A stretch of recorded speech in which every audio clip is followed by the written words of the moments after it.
Hello, Ajay Mahato this side. I hope you all are doing fine there. In today's lecture, we are going to start a new chapter of class 11th, that is biological classification. Biological classification का मतलब क्या है?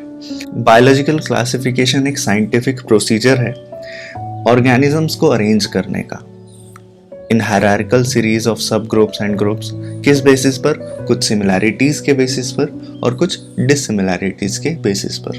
तो biological classification समझ में आया। अब देखते हैं इसकी चेकलिस्ट क्या है।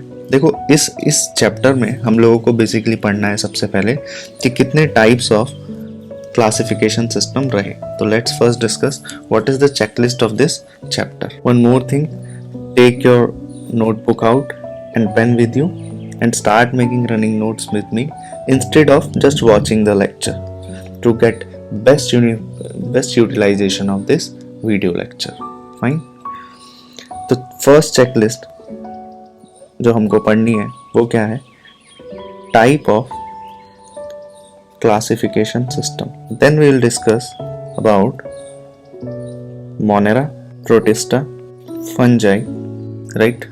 थोड़ा बहुत प्लांट के बारे में, थोड़ा बहुत एनिमल के बारे में। अच्छा, मैं ऐसा क्यों बोल रहा हूँ कि थोड़ा बहुत ही पढ़ेंगे प्लांट और एनिमल के बारे में? क्योंकि ये जो टॉपिक है प्लांट और एनिमेलिया, ये पूरा चैप्टर है जो हम पढ़ते हैं। ये पूरा पढ़ते हैं हम चैप्टर 3 में और ये पूरा पढ़ते हैं चैप्टर 4 में।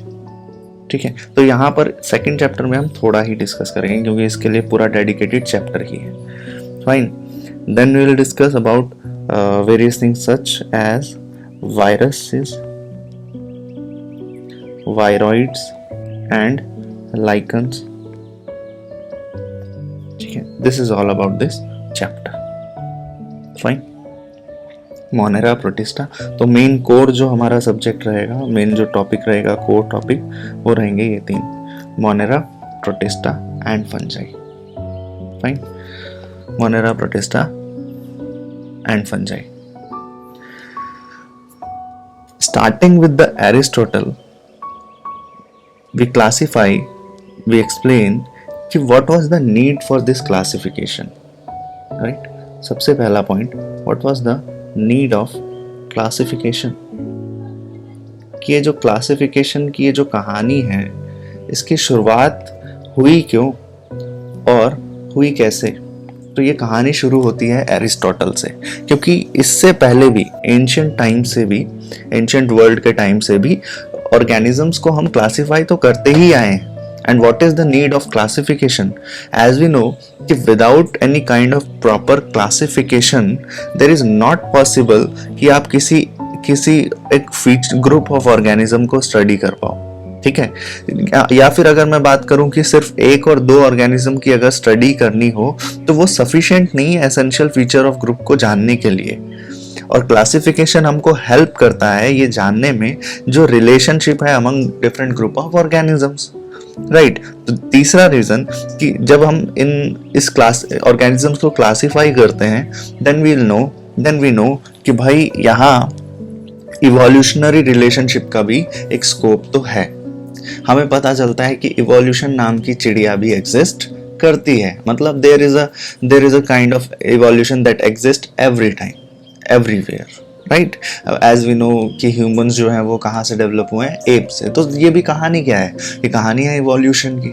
राइट. ये हमें पता कैसे चलता है? By the help of classification. क्यों? क्योंकि हम एप्स को अलग कैटेगरी में क्लासिफाई करते हैं. एप्स को हम प्राइमेट्स की कैटेगरी में करते हैं. ठीक है. एंड वी फॉर एग्जांपल हम ह्यूमन को अलग कैटेगरी में थोड़ा सा एडवांस क्रीचर जानते हैं. हम पढ़ते हैं कि ह्यूमंस आर बेसिकली होमोसेपियंस, है ना, होमोसेपियंस.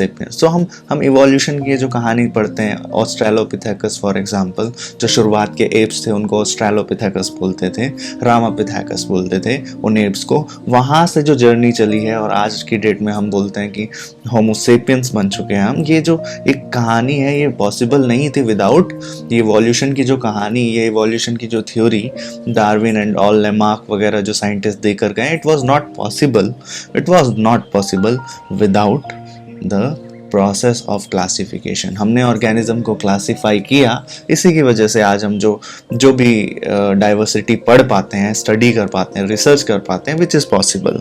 ठीक है, तो सबसे पहले जो साइंटिस्ट आए थे which was Aristotle. Very important. Why it is very important? Because he was not just one who discovered the basis of classification or scientific basis of classification. Aristotle is also known as father of biology, right? Father of biology. अगर आपसे कोई पूछे Aristotle कौन थे तो आप बोलोगे Aristotle was father of biology. As we know, biology is the study of living organism. Bio means what?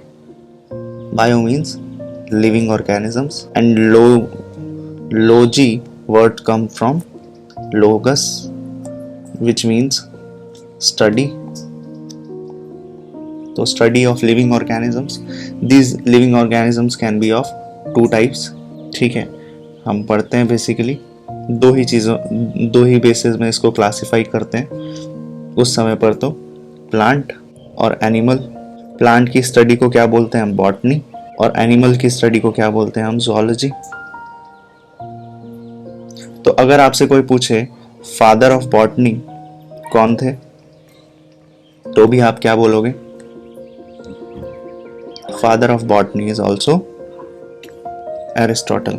अगर आपसे कोई पूछे फादर ऑफ ज़ूलॉजी कौन थे तो father of zoology is also Aristotle. दोनों को कंबाइन करने के बाद ही तो बायोलॉजी बनी। Botany plus zoology is biology. ठीक है, तो मैंने बताया आपको एंशिएंट टाइम से ही लिविंग ऑर्गेनिज्म को क्लासिफिकेशन करने का सिलसिला तो चल ही रहा था, but there was no scientific basis of classification.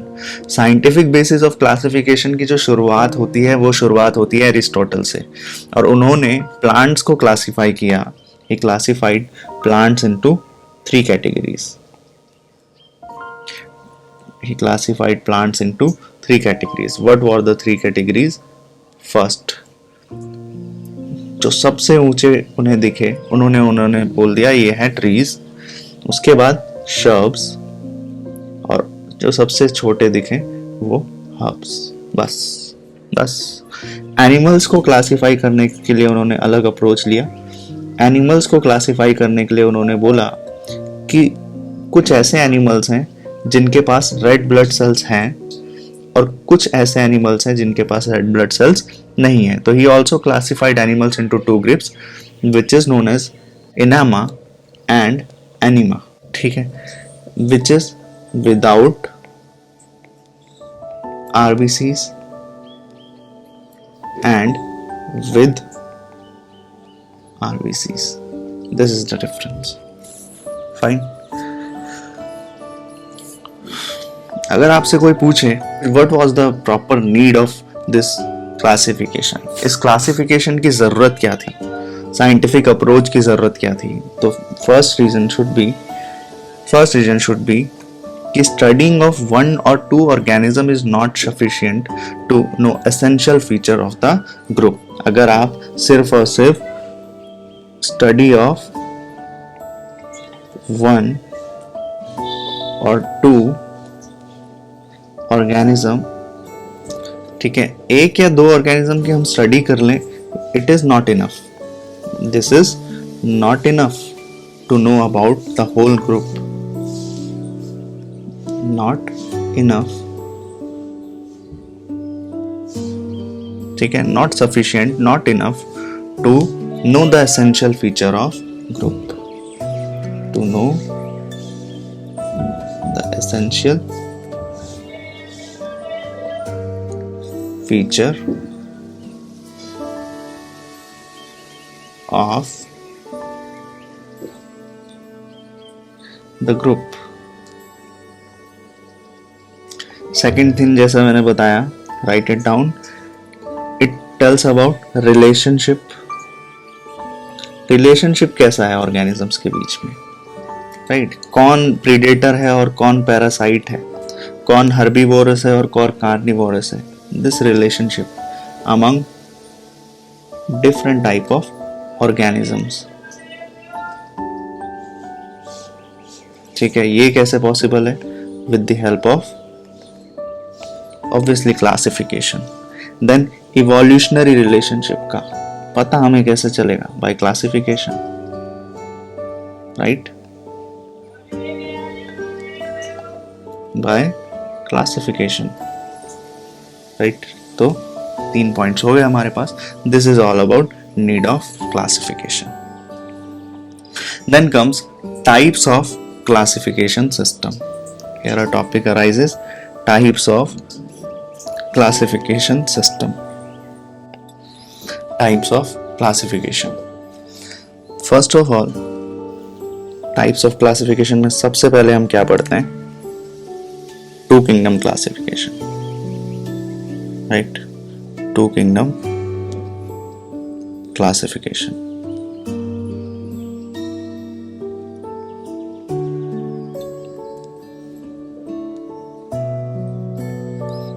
Two kingdom classification was given by father of taxonomy system, very great man, father of taxonomy system, father of nomenclature, father of classification.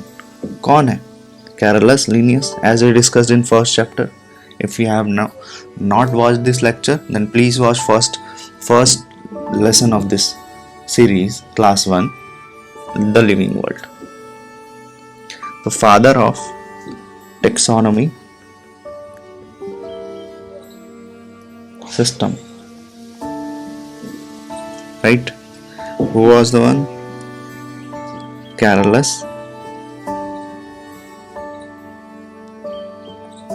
Linnaeus. Carolus Linnaeus. Carolus Linnaeus was the father of taxonomy system or father of biological classification, who divided all the living organisms exist in this earth in 1758 into two kingdoms. दो kingdoms में इन्होंने सबको divide कर दिया, and these two kingdoms वर, और वो दो kingdoms क्या थे? Plant and animalia.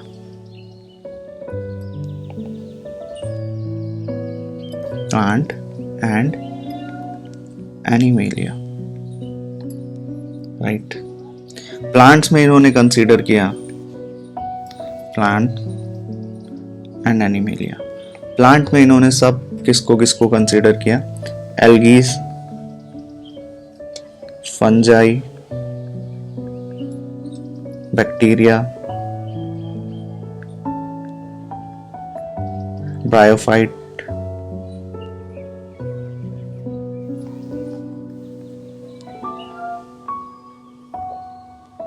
Pteridophytes, spermatophyte. ये सब ऑर्गेनिजम्स को इन्होंने क्या कर दिया? प्लांट्स के कैटेगरी में डाल दिया, प्लांट किंगडम में डाल दिया, ठीक है। And coelenterate,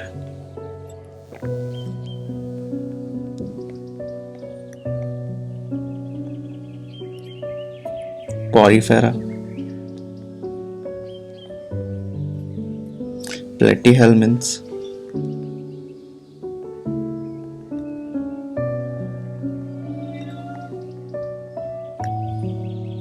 mollusk,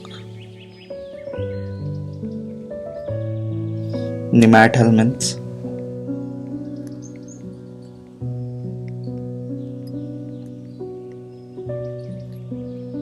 annelida, Echinodermata,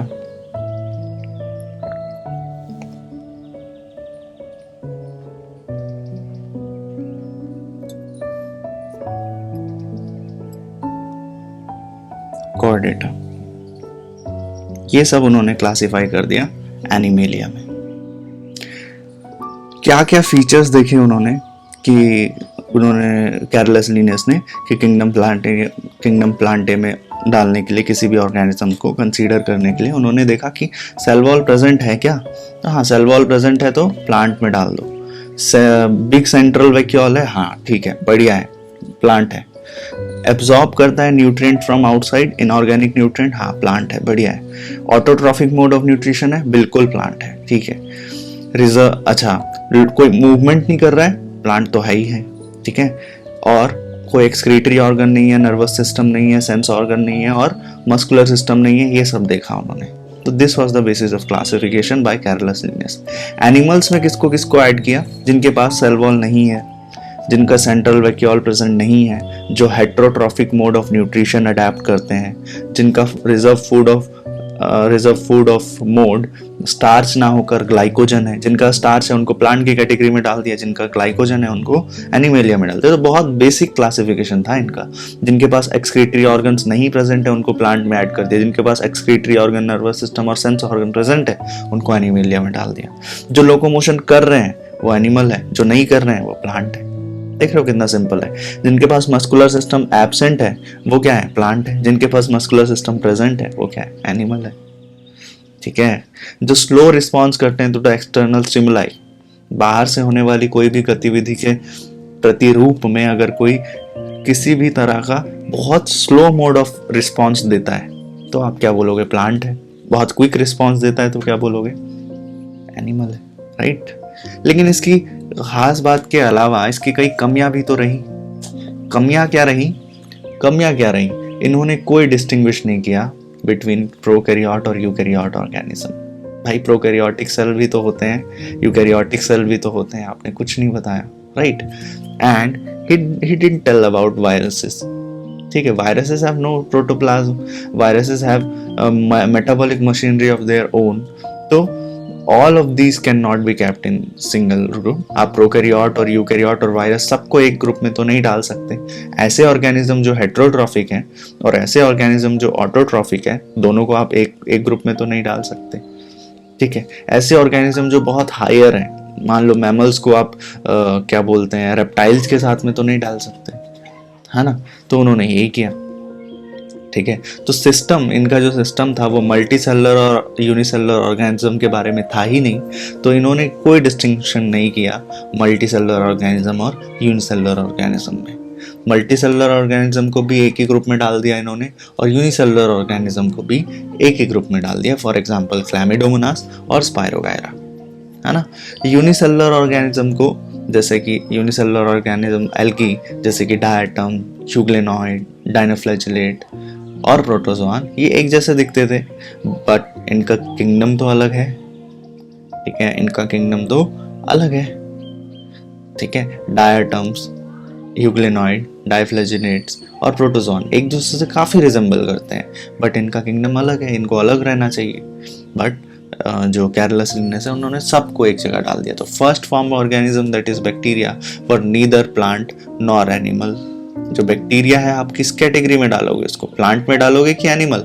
ना तो वो प्लांट है ठीक से और ना ही एनिमल है, फर्स्ट फॉर्म ऑर्गेनिज्म है। पहला इवोल्यूशन अगर कहीं से हुआ है तो वो बैक्टीरिया से हुआ है। तो शुरुआत कहाँ से होती है? शुरुआत ये, अच्छा very important mode of classification, फिर हम इसे क्यों बोलते हैं इतनी कमियों के बावजूद, ठीक है। वो इसलिए बोलते हैं क्योंकि इससे पहले तो कोई था ही नहीं। इससे पहले जिन्होंने इतना बढ़िया क्लासिफिकेशन दिया, इससे पहले एरिस्टोटल आए थे, तो एरिस्टोटल का तो और भी बेसिक था। एरिस्टोटल ने जो क्लासिफिकेशन दिया, एज वी नो, एरिस्टोटल ने बस बोला कि प्लांट है और प्लांट जो है वो, उनको मैं 3 कैटेगरीज में डिवाइड कर रहा हूँ। कोई बेसिस ऑफ क्लासिफिकेशन तो है नहीं मेरा, लेकिन मैं 3 बेसिस में क्लासिफाई कर रहा हूँ इनको, ट्रीज, शर्ब्स और हर्ब्स। बाकी आप देख लेना। एनिमल्स के बारे में क्या बोला? एनिमल्स बोल रहे हैं हाँ, एनिमल्स को भी मैं डिवाइड कर देता हूँ, ऐसा करता हूँ जिनके पास आरबीसीज हैं और जिनके पास आरबीसीज नहीं है, बस इनेमा और एनीमा, बस और कुछ नहीं। समझ रहे हो? तो this creates the need of further explained series of classification. Then come 3 kingdom classification, 4 kingdom classification and 5 kingdom classification. तो वो पढ़ने से पहले let's discuss some shortcomings, some demerits of the 2 kingdom classification. तभी तो हमें पता चलेगा कि क्या क्या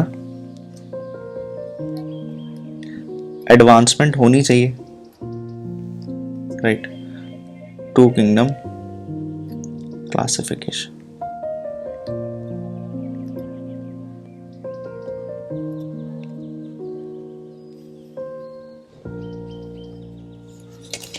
demerits of two kingdom classification.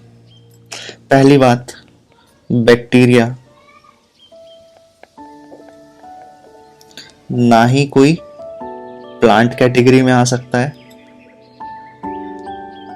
Bacteria को आप प्लांट कैटेगरी में नहीं डाल सकते हो, ना ही आप उसे एनिमल में डाल सकते हो. क्यों? This is first formed organism. ये तब की बात है जब ना ही कोई पहले ऑर्गेनिज्म अगर कोई बना है इस पूरी धरती में, सबसे पहले अगर कोई आया तो वो बैक्टीरिया है. जब इस धरती में कुछ नहीं था तब बैक्टीरिया था. तब तो प्लांट भी नहीं रहता होगा, एनिमल भी नहीं रहता होगा, तो फिर आप उस कैसे बैक्टीरिया को प्लांट और एनिमल में क्लासिफाई कर सकते हो, राइट? तो these were not given proper place of bacterias in two kingdom classification system. This is the drawback, demerit, right? Prokaryote और यूकैरियोट के लिए अलग जगह होनी चाहिए, कोई डिस्टिंक्शन नहीं था. प्रोकैरियोट्स और यूकैरियोट्स के लिए तो अलग जगह होनी चाहिए कि नहीं, दोनों को एक ही जगह आप नहीं रख सकते. तो ये था. तीसरा, मल्टी सेलुलर और यूनिसेलुलर ऑर्गेनिज्म को एक जगह कैसे रख सकते हो आप? There should be proper distinction between unicellular organism and multicellular organism. कोई डिस्टिंक्शन नहीं इनमें, ठीक है. देन मोड ऑफ न्यूट्रिशन के बेसिस पर कोई क्लासिफिकेशन नहीं था इनका. मतलब मोड ऑफ न्यूट्रिशन के बेसिस पर कोई क्लासिफिकेशन नहीं था इनका. क्या मतलब है इस बात का? ये बोल रहे हैं कि ऑटोट्रॉफिक और हेट्रोट्रॉफिक ऑर्गेनिज्म में कोई डिस्टिंक्शन नहीं था. यानी कि ऑटोट्रॉफिक ऑर्गेनिज्म भी एक ही जगह है और हेट्रोट्रॉफिक ऑर्गेनिज्म भी एक ही जगह है, ठीक है. फिफ्थ वन इज, आप लाइकन्स को कैसे रख सकते हो? Lichens for example, lichens form symbiotic association algae और फंगस का. ये ना तो एनिमल है और ना ही प्लांट है. कहाँ रखें अब इसको? ठीक है, तो इसके लिए तो अलग कैटेगरी होनी ही चाहिए और ये नहीं बताया. किसने? केयरलेसलीनेस ने. देन जैसा मैंने आपको बताया कि यूनिसेलुलर एल्गी जैसे कि डायटम्स हो गए, ठीक है, यूग्लेनॉइड्स हो गए, ठीक है, और डाइनोफ्लैजिलेट्स हो गए. इन सबको आप एक कैटेगरी में कैसे रख सकते हो? ठीक है, इन सबको आप ग्रुप्ड इनटू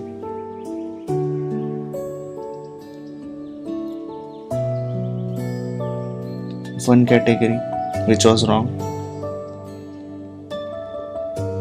नहीं रख सकते इनको आप एक ही कैटेगरी में, राइट? कैसे रख सकते हैं इनको एक कैटेगरी में? नहीं रख सकते. तो these were the demerit of two kingdom classification कि बैक्टीरियाज को आप प्लांट और एनिमेलिया में कहीं भी नहीं रख सकते क्योंकि फर्स्ट फॉर्म्ड ऑर्गेनिज्म है. Prokaryote do not have organised nucleus. इनके पास प्रॉपर सिंगल एनवेलप नहीं है, वेल डिफाइंड ऑर्गेनल्स नहीं है, मियोसिस और सेक्सुअल रिप्रोडक्शन नहीं कर पाते हैं ये. वही यूकैरियोट वेल डिफाइंड न्यूक्लियस वाले ऑर्गेनिज्म है, डबल एनवेलप ऑर्गेनाइजेशन है, स्पिंडल अपैरेटस है, मियोसिस भी कर रहा है, सेक्सुअल रिप्रोडक्शन भी कर रहा है, ठीक है. वायरसेस को आप कहाँ रखोगे? ठीक है, दिस वाज वेरी चैलेंज, आज तक चैलेंज है ये तो, ठीक है.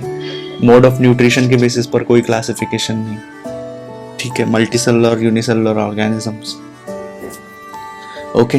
तो these were the challenges, these were the demerits of two kingdom classification. Rest further mode of classification we'll discuss in the next class.